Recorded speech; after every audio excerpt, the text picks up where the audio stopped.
वहीं संसद के बजट सत्र की कार्यवाही भी जारी है।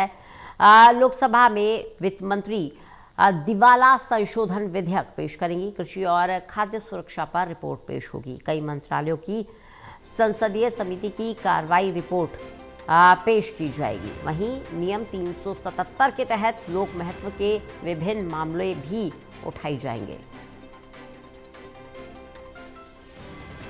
राज्यसभा की बात करें तो राज्यसभा में भी महत्वपूर्ण विधायी कामकाज बिजनेस लिस्ट में शामिल है।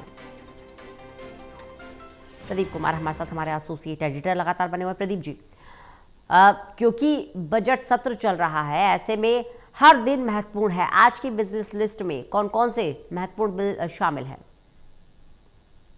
देखिए रंजना, संसद के बजट सत्र की कार्रवाई और बजट सत्र के दूसरे चरण की इस कार्रवाई के दौरान अलग अलग मुद्दे छाए रही हैं और फाइनेंस बिल लोकसभा में पारित हो गया है। इसके अलावा राज्यसभा में भी महत्वपूर्ण विधायी कामकाज, हफ्ते का ये आखिरी दिन था और अमूमन ये बिजनेस जो होता है, आधा बिजनेस सरकारी बिजनेस होता है विधायी कामकाज के लिए और आधा बिजनेस प्राइवेट मेंबर डे के लिए होता है, उनके लिए होता है आरक्षित। लेकिन सरकार की ओर से जो बयान दिया गया जब सदन में ये बताते हुए संसदीय मंत्री ने ऐलान किया कि जो पहले से प्रस्ताव था कि शनिवार और रविवार को भी संसद की कार्रवाई चलेगी, वहां पर अब वो पहले की तरह यानी छुट्टी का दिन होगा, लेकिन शुक्रवार को अब विधायी कामकाज ज्यादा निपटाया जाएगा क्योंकि बजट की प्रक्रिया चल रही है।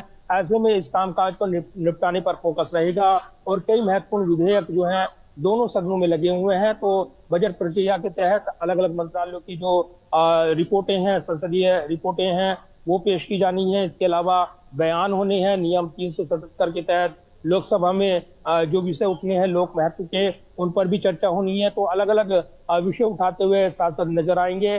बीते अगर देखें एक दिन के अवकाश से पहले यानी कल रामनवमी का अवकाश था, उससे पहले जो संसद परिसर में विपक्ष ने प्रदर्शन किया था, ईंधन किल्लत को लेकर, एलपीजी की किल्लत को लेकर प्रदर्शन करते हुए विपक्ष नजर आया था। तो आज क्या रणनीति रहेगी सदन के अंदर, इस पर नजरें रहेंगी। लेकिन कई महत्वपूर्ण कामकाज आज होने हैं। कृषि और खाद्य सुरक्षा पर रिपोर्ट पेश होनी है। कई मंत्रालयों की संसदीय समिति की कार्रवाई रिपोर्ट वो पेश की जाएगी। सदन में नियम 377 के तहत लोक महत्व के विभिन्न मामले लोकसभा में उठाए जाने हैं।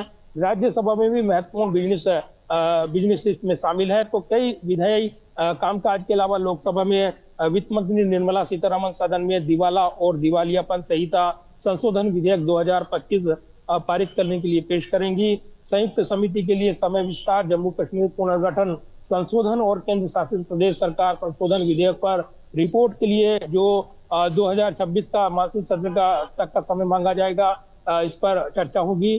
कृषि और खाद्य सुरक्षा पर रिपोर्ट आनी है। इसके अलावा जिस तरीके से हम देख रहे हैं कि रक्षा मंत्रालय का बयान रहेगा, इसमें रक्षा राज्य मंत्री संजय सेठ जो सीमा सड़क संगठन, तटरक्षक बल, सशस्त्र बल, चिकित्सा सेवा से जुड़ी सिफारिशों के क्रियान्वयन की स्थिति पर बयान देंगे। आरक्षण नीति के से जुड़े हुए अनुसूचित जाति, अनुसूचित जनजाति कल्याण समिति डीडीए और एनएचएआई में जो आरक्षण नीति का कार्यान्वयन है, इसकी रिपोर्ट पेश की जाएगी। कौशल विकास, कपड़ा क्षेत्र, इससे जुड़े हुए संसदीय समिति की रिपोर्ट संसद के पटल पर रखी जाएगी।